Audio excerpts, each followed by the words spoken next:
All right. Hello and welcome to the Transformational Speakers Podcast. I'm your host, Erin Lohman-Jack, and I'm so honored to have a friend of mine come and join us today. Dr. John Porman, Dr. P, is it? Oh, look at me. I'm talking to myself at the same time. Can you hear that? Right on. I love when it's Dr. P. There's two things going on at the same time. Okay. It's all good. This is what you do when you play with things. But where's the... Okay, it's still going. So, okay. But now I need to hit record for the Transformational Speaker Podcast, so we're good. All right. Can I still, I can still hear you. All right, perfect. Hello and welcome to the Transformational Speakers Podcast. I'm your host, Erin Lohman-Jack, and today I have a friend of mine who's joining me. It's Dr. John Porman. Dr. P is an internationally known holistic physician focusing on the topics of health, wellness, and human performance. He has lectured, trained, treated clients from worldwide since 1996. He was an officer in the U.S. Marine Corps and contributing author to the book, The Thought That Changed My Life Forever. He is currently writing a couples book with his wife, Jennifer Porman. He and Jennifer co-founded Legacy Living Retreats, and Dr. P lectures, trains, and treats clients all over the world. Thank you so much for being here, John. I'm super excited. So am I. Thank you. It's been a while. We haven't seen each other in a little bit. For sure. It's been like 2 years. When did you come speak? Yeah? Yeah, 2 years ago. Yeah. That's awesome. So tell my audience a little bit about your journey to what you do today. Wow. That's how much time do we have? That's a long journey like everybody, right? So, my journey has always been a leader. It's always been, I didn't know that's what it was, but I was a thought leader back even when I was in high school. And so when I was 15 years old, my sister passed away, and seeing my sister in the morgue completely transformed my life to what it is today. And so, even though you're going through those tough times, you can't look at things as being obstacles. You have to look at them as opportunities, because that experience there has allowed me to transform young kids' lives and even adult lives because of that, in talking to them about how I went through that journey of going through that experience. And, honestly, I wouldn't change that for the world, because it's definitely made me who I am. It wasn't long after that, after high school, I went into college and I saw this Marine recruiter. I was like, wow, that guy's like squared away, which is a Marine Corps term. And I said, I want to be like that. And so I went in the Marine Corps and almost crashed one day because I had such a bad back. And so I ended up, long story short, I found this chiropractor that was driving 3.5 hours each way, turned my life around. And I became a chiropractor. And then within that, I went to a seminar, and a guy was, selling lasers. And so I asked him to work on me. He's like, that's not going to help you. I'm like, what are you talking about? And I said, why am I at the seminar then? He goes, are you open? And so he did something called EFT on me, emotional freedom technique, and found out that my sister's death was the reason I had back pain for over 20 years. It was the way that I would not forget about her. And when he released that, I literally haven't had back pain in that spot since. And so that was wow, that was crazy. That was about a year into practice, and that was 23 years ago. And then so I got into energy medicine, and then from there I just started doing a lot of speaking as I got into practice, working with high schools and young kids and stuff like that. And I am where I am now. So, and I wouldn't change it for the world. And what makes you different? Like, what I love about what I see, everything you put out is so different than what I see a normal chiropractor or, people that are doing physical therapy or different things. So tell us a little bit more about what you specialize in. Wow. Again, that's a huge topic, because I started out and I wanted to only treat athletes. I only wanted to treat sports injuries and athletes. And, it's transformed into so much more than that. We treat head injuries, concussions, traumatic brain injury, stroke victims, patients with ailments like ALS and multiple sclerosis, and just about everything. Because the whole point is, like, a lot of chiropractors, a lot of people talk about, I'm holistic and I treat the whole body, and and I'm holistic. But the point of that should be that you're not the provider that gives them anything. All you do is tap into the greatness that they already have. as you know, as a coach, like that's what we do with people. And so if you think you're going to give somebody something, you're not. They already have everything they need. All you have to do is tap into maybe something that they're not using or utilizing. And so that's really one of the reasons we get such great results. And, I tell people, give me 10 visits or less and you'll be significantly better. And if not, I'm either doing something wrong or I'm just not the person for you. And that's pretty much what we've lived by. So in talking about, I'm holistic and, we look at things differently than most people, it's because we actually live by that. And so, if you're not getting those results really, really quick, you got to assess it differently. I'll give you a great example. Lady comes in with arthritic knee, really bad arthritis, has it on MRI. She can hardly walk. She's a lot of pain. And she's only in her 40s. And so I treated 3 times, no improvement. I said, we got to do something different. And she goes, well, what do you mean? It's my knee. And I'm like, I know, but we're missing something. I know you have pain there, but that's not what I call the driver. It's not your generator of your pain. Well, long story short is after going through another history with her, like we'd never seen her before, it came down to her heart. I did frequencies for her heart and all of her knee pain went away in 20 minutes. Hasn't been back. One visit. Wow. So does she still have arthritis in her knee? Yeah, she does. But there wasn't enough of it to actually create her knee pain. That wasn't the driver for her. It was a heart issue. And what she found was, I have what she ends up telling me I found was that, I have this condition where my heart can race to 235 beats for no reason. And they've tried ablation therapy to kill some of the nerves. That hasn't helped.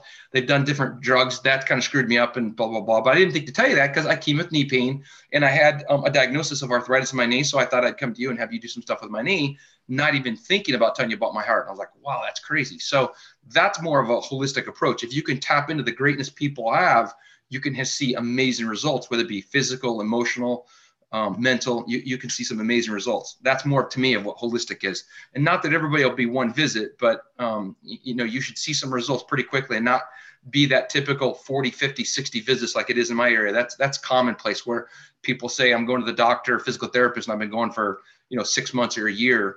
I just had a kid in today before I got done with you, and he had nerve damage, quote unquote, nerve damage. And in one visit, he increased his strength 50%. But he's had this since this past February.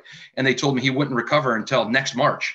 They said it would take a year to a year and a half to recover. And this kid's actually going to be back to playing football. And they said he was done for the year, obviously.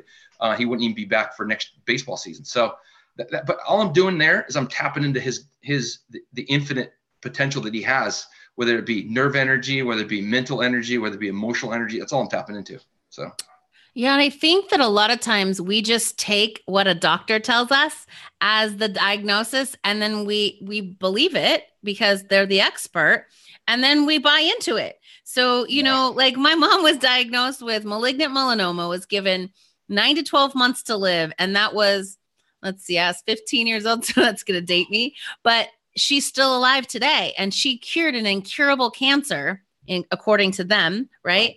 And she hasn't had it since. So, I always laugh that, yes, I do believe that there are diagnoses, there's things we need to know about, there are things we need to work on, but don't put all your eggs in that basket. There's so many things that we don't know, energetic, with our bodies and how we can heal and all these other things. But if you buy into that sentence, because sometimes it feels like a sentence, it's a death sentence. Yeah. You got this long, go get your stuff in order. Then I've seen people die the day that 90 days, like we have 90 days and then you die, right? Because they'll actually do that. Because they believe it. Two things with what you said. Number one is, do you ever ask a doctor, where are you an expert at? Or do you ask him, where do you practice? Or she? You always say, where do you practice at? Because every day you're practicing.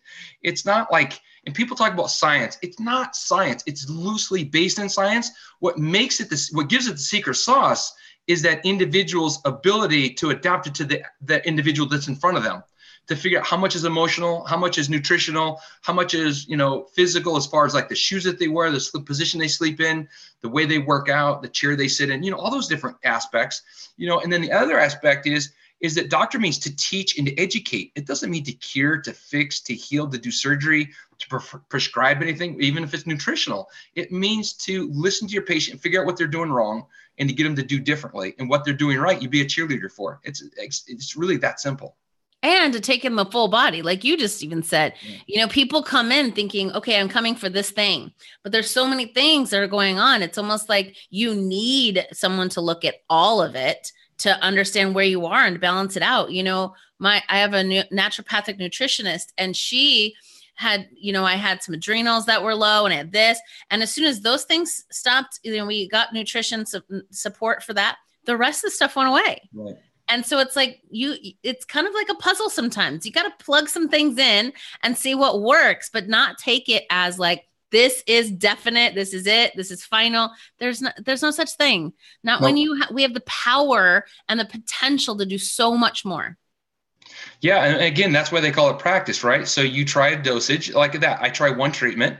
I use it. If it doesn't work, then I'll use something else. If that doesn't work, I'll use something else, but I'm always doing something different, as opposed to I'm going to hit that nail on the head and I'm going to slam it home, and you're going to do it visit after visit after visit.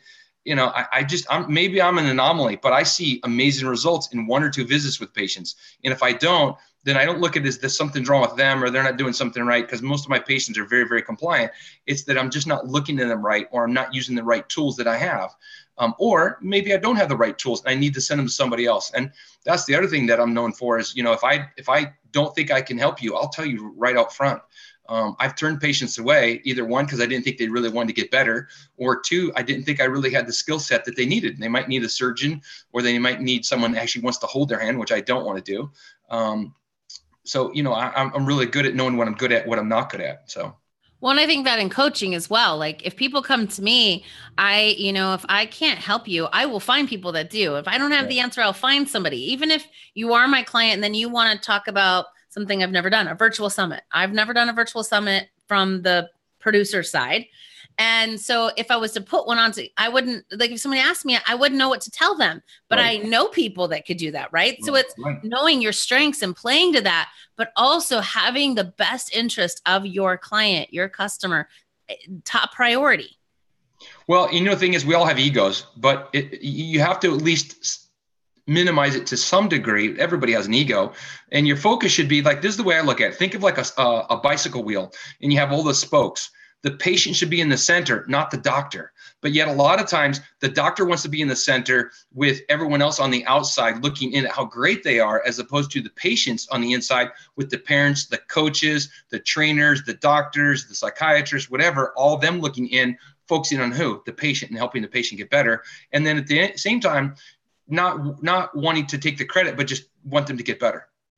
Yeah, for sure. I think that's definitely, I've noticed lately, even people that are coaching, they want to take the responsibility for the success of their clients. And I giggle. I say, you know what, working with me, it's never about me.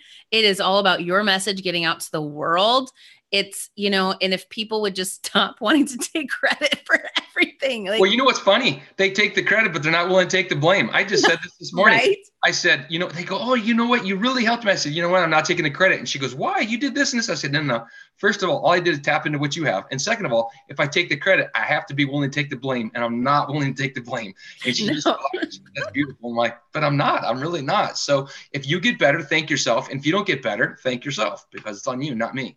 Right. I mean, business coaching, I can lead you to water, but I can't force you to drink, and I can't make you be consistent at it. And I can't, all of those things, that's not on me. I can only do so much. And even when I want it more than the client wants it, oh, that's some of the toughest times when you want it so bad for them. And you're like, just do what I said. Just keep doing it. Keep doing it. It's going to come. And they just, I'm like, oh, I can't want it more for you than you do. Yeah, no, I've said that before too. Why do I want, better health for you more than you do?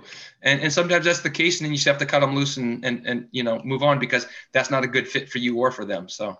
Yeah. So tell me, how have you been? Like, I saw that you started doing speaking, you started doing got some coaching and speaking.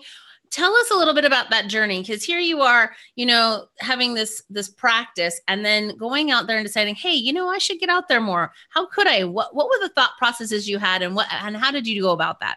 Yeah, well, I just felt like I wasn't making a big enough impact. The only impact I was making was that direct one-on-one contact.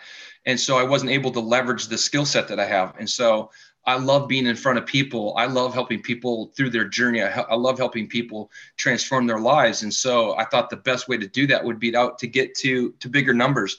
And so whether it be small groups in coaching or individual coaching for short periods of time, or doing lectures and stuff like that. And so, like probably over 20 years ago, maybe 21 years ago, I started going to the high schools and I started working with kids. And I realized that I have the same mentality they have.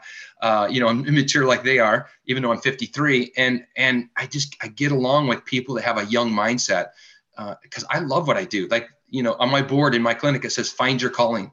This is my calling. This is what I'm meant to do in this earth.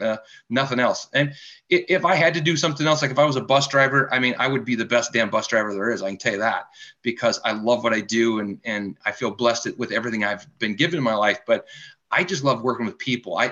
For the one thing I wouldn't be a great accountant, because I don't love being behind a desk, just working on numbers. I love working with people. So that's my calling. That's what I'm meant to do in this lifetime. And so the journey for me was easy, and the transition was easy, because I was like, damn, I'm doing this every day in my clinic anyway. I mean, people are like, man, you're so motivating. You should write this stuff down. And so actually, over the last 20 years, my wife started writing some of this stuff down. And so I do have some of it written down, and then I start to present it. I'm like, damn, that's a good idea. I don't even know where some of this stuff comes from, whether I heard it from other people or it's just downloaded to me. I don't know, but I'm really blessed. I love helping people. So. Yeah. And I love that you can take, because I think sometimes people don't see what they do and how big of an impact they can actually make if they do it in different ways. Like you said, the one-on-one, you can only see so many in a day. But if you start taking it out and taking even the information that you're telling these people one-on-one and taking it out into a message, then you can start to make more impact. And of course, great, you're going to get more clients out of it, more patients out of it, whatever. But at the same time, just being able to go out there and share that message on a larger stage and a larger platform actually helps you make a bigger impact. Yeah. Well, and what you just said there was, if you just give the message, the people will come and it will help your practice. And that's actually really true. If your focus is on, attempting to get more clients, as opposed to just providing a service, like providing what the world needs, that's when you're going to feel fulfilled internally. And then 2, people will come to you because they're going to be attracted to you, especially that you don't want everybody. You want the people that will resonate with you, the people that will perpetuate your infinity sign, your number 8 sign on the side, right? So I'm always looking to give to people, but I need them to give back to me, and I need to just go back and forth, as opposed to me just giving and giving and giving. And that's one of the reasons I love working with people, but not everybody. There's a certain crowd. Like, there's people that don't know what to do, but are willing to take the steps. I love those people. The people that know what to do but aren't willing to do it, I don't want anything to do with them. I really don't. And maybe there's people out there that really resonate with them and they can help them. Not me. I want the people, I don't care how intelligent they are, I don't care how much money they have. I want people that want to transform their small little world internally, which then will spread to their family, their community, their neighborhood or community, and then worldwide from there, because we know it's that ripple effect. Yeah. And it's funny because I feel the same way. I'm not here to serve everyone, and I'm good with that. I am so good with that. And that's why I quit in my master's, 10, 12 credits shy of my master's in marriage and family therapy, because I just sat in clinics and they were saying the same things over and over and over and not changing. And I was like, I can't do this for a living. This would drive me nuts. Right. I'm going to blow up on someone. So I can't do this. And so that's why I literally took a step out and I was like, I'm not here to be a therapist. I really want people who want to shift and change. And there's nothing wrong with being a therapist. I would have been the best therapist at it. And I pretty much still do therapy with all my clients anyway. Right. Yeah. So I don't feel like I'm missing anything, but I only really I thought coaching really spoke to people wanting the transformation, right? People seeking to do something different.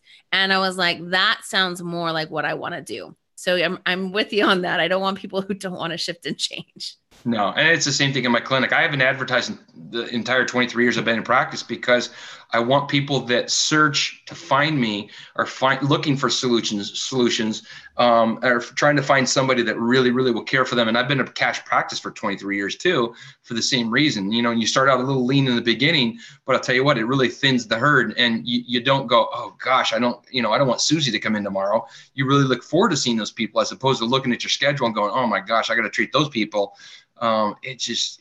it's again, that way, so that the people that come in aren't takers, but they're all givers, to the best degree they can be. And that's what I want to be, as a giver, not a taker. And so it has to be that way for me. Otherwise, the next person I come to when I'm just got being with a taker, then I'm less than what I should be for the next client. And if they are too, then I'm even less than I should be at third client. And it just never ends. At the end of the day, I'm exhausted. So I've never wanted that. I know people that are like that. And I know people that can't wait till they retire. And dude, I love what I do. Like, I'll do this till the day I die. I mean, I absolutely love what I do. So. Yeah, I feel the same way. I mean, I wake up every morning going, I get to help some amazing people do some big things in the world. I mean, one of my clients right now is changing the plastic industry. She's going to reinvent. She has a formula to take single-use plastic and create it from hemp. So it's, a renewable resource. It's better than anything else. It biodegrades at certain times. It does all the things that we really need it to do, and still has, the capacities that we have today. So it doesn't take away conveniences.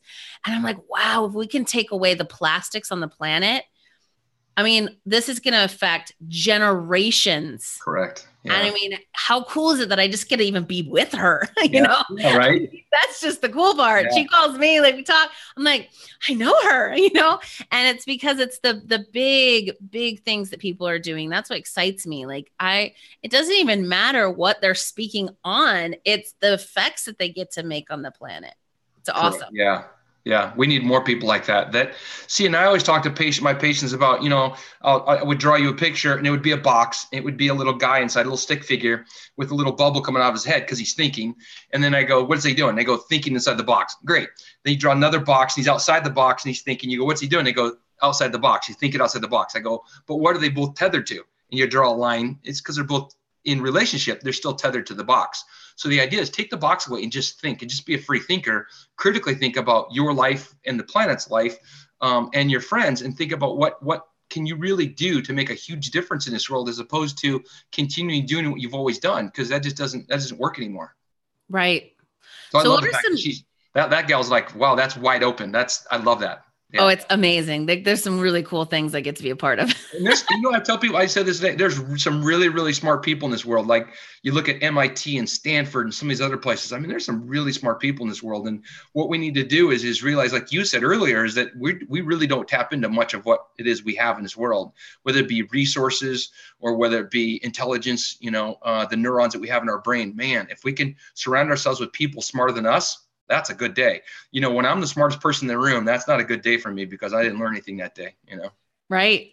And I think looking at everybody as a teacher, I was at a leadership event yesterday, and these women were talking, and they all had their different things of what a mentor looks like. And my client said, the most amazing thing is I have mentors in all capacities on all different planes. I have people that have results that are higher than mine that I want to strive to. I have people at my same level, but then I have experts in specific things. And she's like, I have a leadership coach back there. I have this person who helps with my marketing. Erin helps me with speaking, and that's what you need. You need people around you that are smarter in their own way, like whatever that is, whatever their purpose, their calling is. Surround yourself with people like that, so that when something comes up, you're like, "Ooh, I know exactly who I'd go to for this information." Yeah, ditto.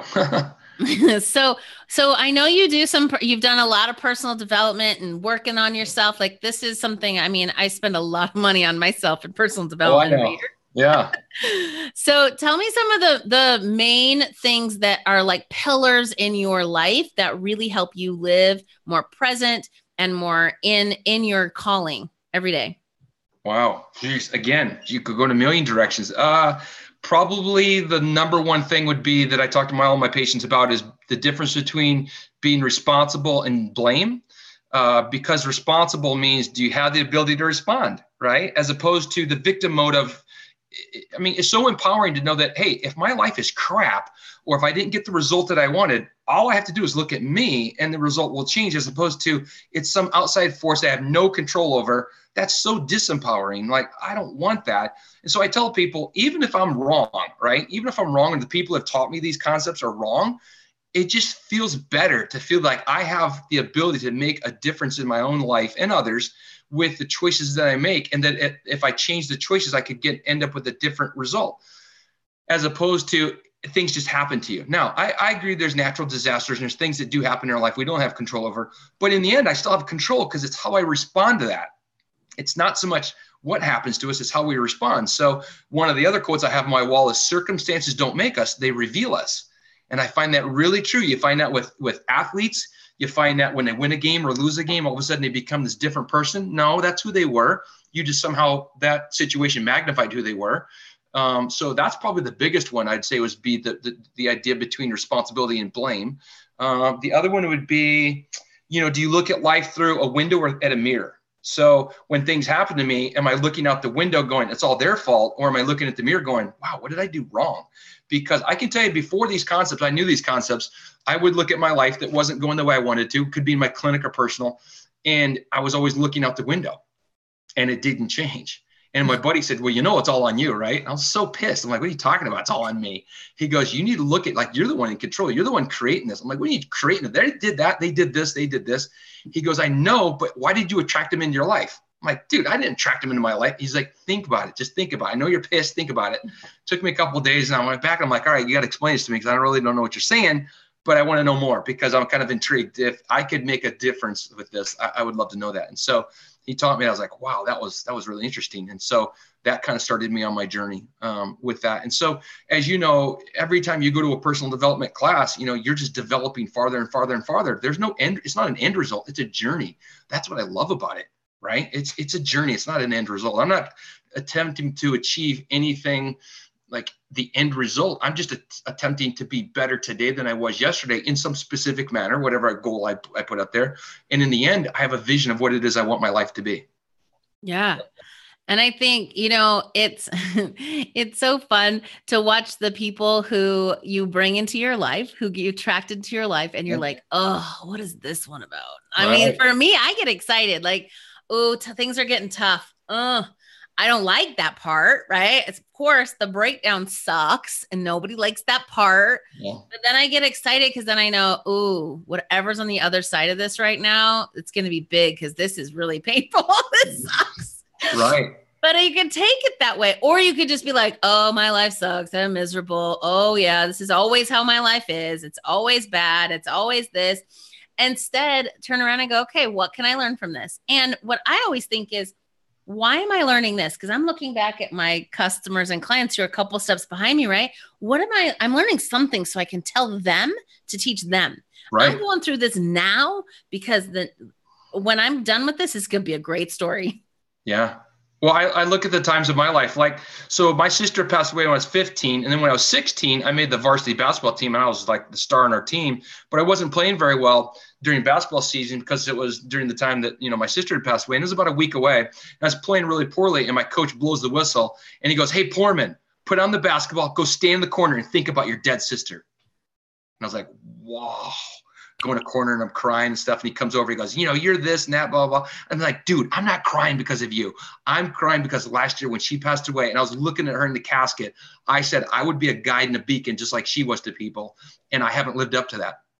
And that just completely blew me that the guy said that. So that night I went home and I'm like, all right, I'm going to start doing this again. Because you have to understand, when I went to her funeral in 1980, there was no internet. If young people are listening, there was no internet, there was no cell phones. And so people came from word of mouth. And we're talking like hundreds and hundreds of people because my sister worked at Dunkin' Donuts. But in doing that, she gave every last dollar she had to drug addicts, alcoholics, homeless people, prostitutes, pimps. I mean, everybody came. I was like, who are these people? But my sister made a difference in all of their lives. That's what was so astounding to me.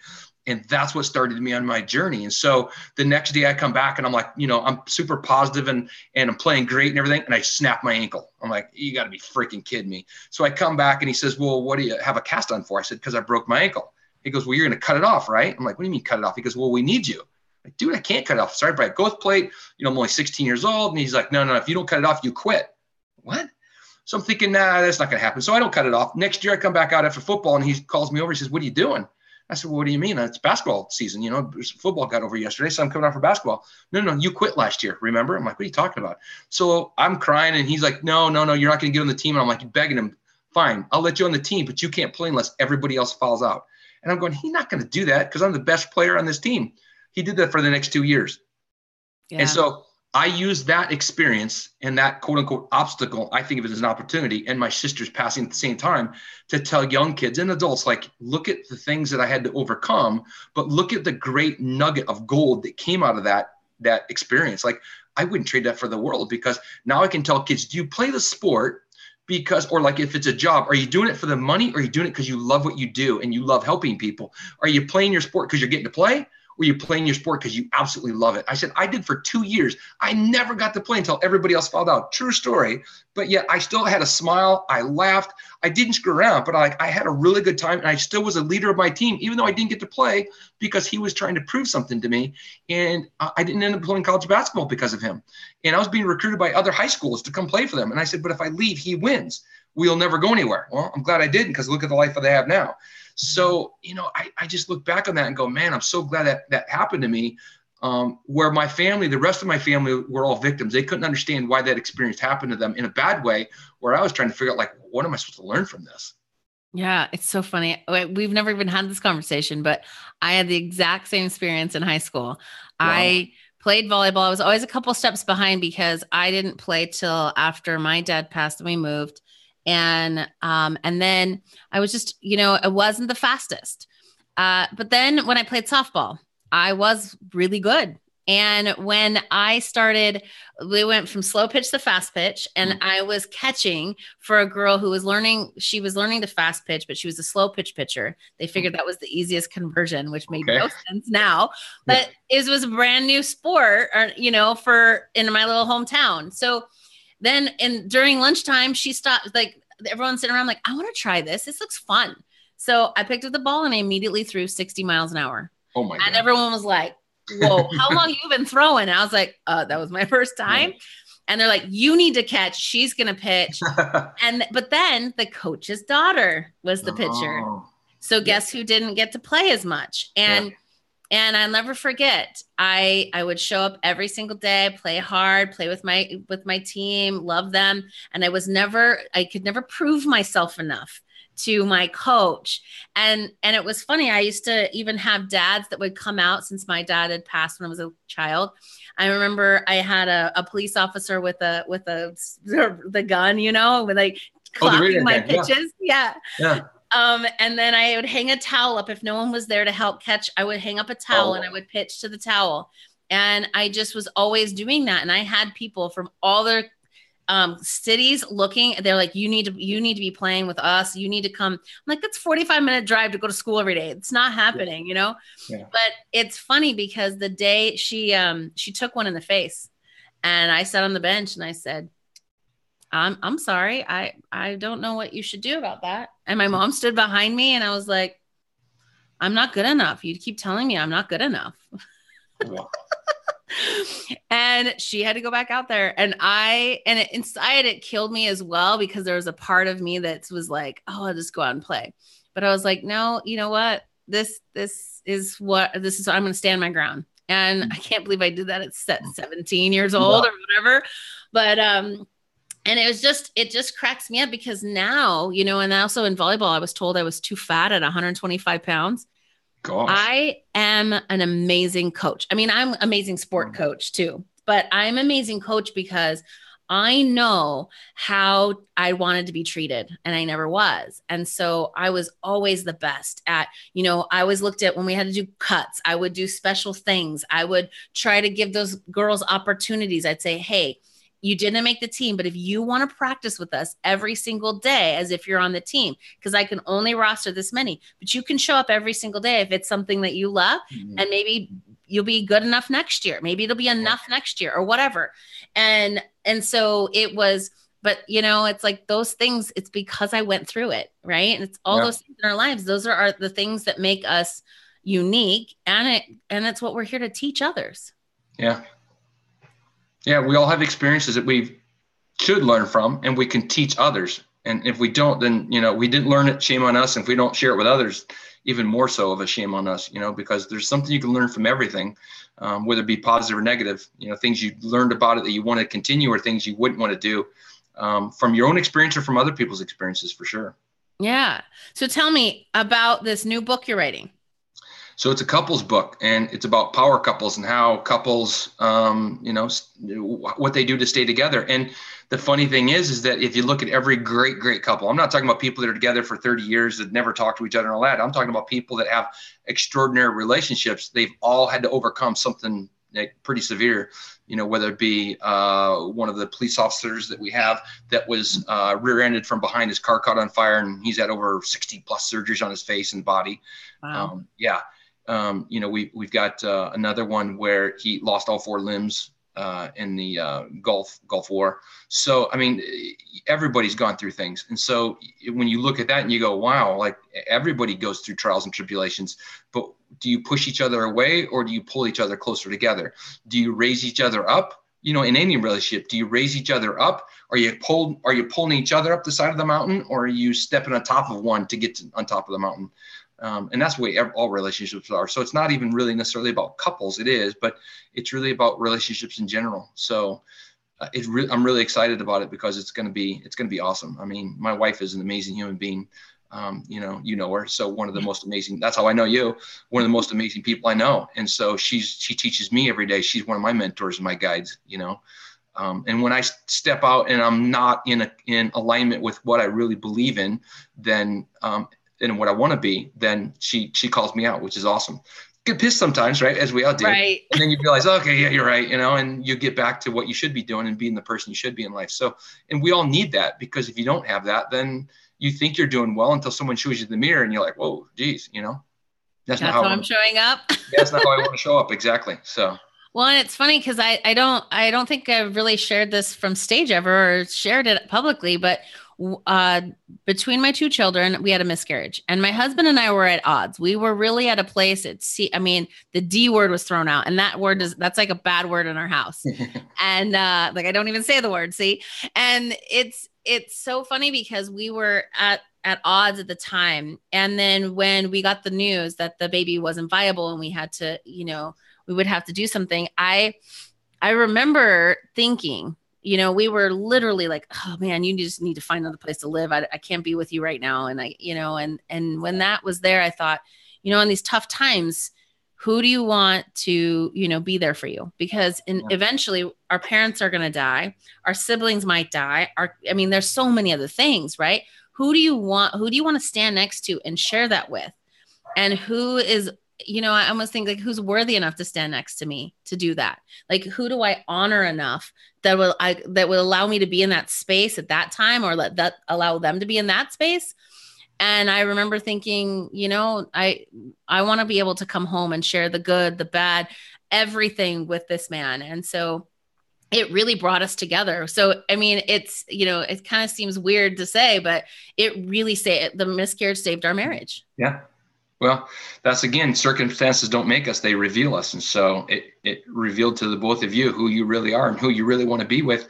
And it was each other. So That was a good thing. Yeah. And tell me about these retreats. I see you're doing retreats now. Yeah. Legendary living retreats. That's another idea that my wife, said, well, you need to be on a bigger stage, but we need to help people. And so we thought, okay, well, we're going to work on the book. So we're working on that. But then how do we make an impact quicker without waiting for the book to come out, And it was to make that connection one-on-one with people, because she's so good in the clinic. My wife's been a PT for 23 years, massage therapist for like 24, 25 years. She's just an amazing human being. And so she, with myself, she's done lots of personal development, and she's really good at helping people to navigate through life. And so she's a life coach too. So it just kind of fit. It just really fit. So we started talking to some people, and we got our first one coming up in November in Sedona. And then we're still looking at Costa Rica. And then we've got Sedona, and we got another one coming up in Idaho. Should be next year. Where in Idaho? Okay. So, Carole King, the singer? Yeah. So she sold her ranch to a friend of mine, Bobby Williams and Mariel Hemingway. And so the actress, and so they're putting on a retreat center up in Idaho. In Sandpoint? No, that's not it. It's a really small town. It's only like 100 people. I can't remember the name of it. Because I'm from Idaho. That's what so I'm trying to think. It's like 175 acres. Wow. And yeah, she has a ranch up there. Carol does, and she has like a recording studio, and they're going to build this giant barn, redo the barn. They're putting like $5 million into it to redo it, but she has a recording studio, and she has. I swear that's up by where I live, and there's some smaller towns outside there, and it would have been probably Bonner's Ferry or Naples or some little paradise. If you gave something. me the name, yeah, and he showed me pictures, and we've talked back and forth, and he's a nut. I love him, and he's into personal development and eating raw and healthy, and he looks 20 years younger than he is, and he's kind of an inventor right now too. So he's putting some stuff together that we're doing with him. So yeah, when you see people like that, you just got to go, man, I got to be next to these people. I got to do things with them, because he's the same way. He wants to make a huge difference in the world. His thing is, to him, a millionaire is impacting 1 million lives. And I was like, wow, I love that. It's not about dollars and cents. He goes, it's about impacting other people's lives in a major way. So yeah, I want to help 1 million people get to serve 1 million people. Oh, that's awesome. I mean, that's how you make a big impact on the planet, right? Yeah, exactly. So in these retreats, tell us a little bit about what people can get out of these retreats, who would be perfect for retreats, because I'm like, when's your next one? Well, it's spiritual for sure, like all the others, and it's mental, and it'll even have the emotional, but we're also going to be doing some stuff with nutrition, and probably we're still working on this, whether we're going to be adding the hormone stuff, because a lot of people have hormonal problems. So we're still working on that part, whether we can get that fit in there or not. But at some point, it's going to be, when we're doing it up at the ranch up in Idaho, it'll be a full service. I mean, it'll literally be every aspect of your life. It'll be physical fitness. It'll be nutritional. It'll be emotional. It'll be the mental part of, the programs that we have and how you change the programs. And then it'll be combined with relationships. So if you want to come with other people, whether it be a family member or on your own, it's going to be out in nature, because we really believe in grounding ourselves and getting back to nature and getting away from the hustle and bustle of life. So that's why we are really into hiking. We love getting out in nature. That's like the place we call church, because we just love being in God's country. And so it's just going to hit every aspect. So I love it. It's going to be fun though. Like, it's a lot of fun. Like, I love putting it together. And seeing it come together too. So it's going to be life-changing for people, because putting it together myself, it's been life-changing. So. Yeah. And I'm down for Costa Rica, just so you know. Oh, there you go. I always wanted, that's on my list of places. That's another one. It's whether the retreat center actually gets built in time or not. We might have to push it off, but if it does, then that's going to happen next year. Yeah, that would be awesome. I love it. And I think anytime you can, I mean, my places are the ocean or the mountains. Like, you cannot move me somewhere where I don't get one or the other. Right. I love that. Midwest? No way. No way.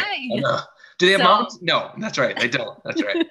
And I mean, if you ever have an opportunity to just go out and camp by yourself and just be by yourself with yourself, it's the most amazing experience, even for an extrovert like me, who usually wants all the company and talking to people. And it's such a reboot to go out and just be and not do. And as you know, because you've been to the same courses I have, sometimes your demons come out when you're by yourself and you can't talk to other people. So that's not a bad thing either, because you see some of the programs that you have, they come out when you're out there. So I love the nature. I love nature. I love hiking. I love camping out in the wilderness. I love four-wheeling out in the wilderness. I love being out in the middle of nowhere, especially when there's nobody else around. That's the best part.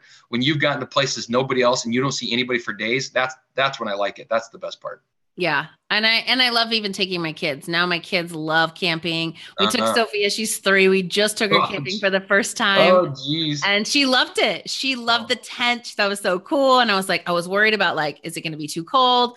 But she loved it. And so I'm like, yes, because that is my place. Like, that's where I need to, like, go. And it's funny because I live like 40 minutes outside of Seattle. So I'm up in the mountains. Yeah. And I have a small little town here, and it's nice, but I can be a big deal down there in the big city and then come up here and just throw my hat on and my, and my sweatshirt and go hang out by the fire pit. Like, that's my stuff. Yeah, exactly. So how can people learn more about you and get in touch with you and hire you to speak? Like, tell us a little bit more about how they can do that. Well, they could go to Dr. P Inspires, like at Dr. P Inspires for Instagram. It's Dr. P _ Inspires, and they can see some of the stuff that I post on there. They can also go to drpinspires.com. That's the speaking website that I have. They can go to legendarylivingretreats.com, which is obviously our Legendary Living Retreats. And they can go to sportsdocsaz.com, which is my chiropractic clinic website that gives them information of the stuff that we do there. It's the same concept of the, thoughts create your life.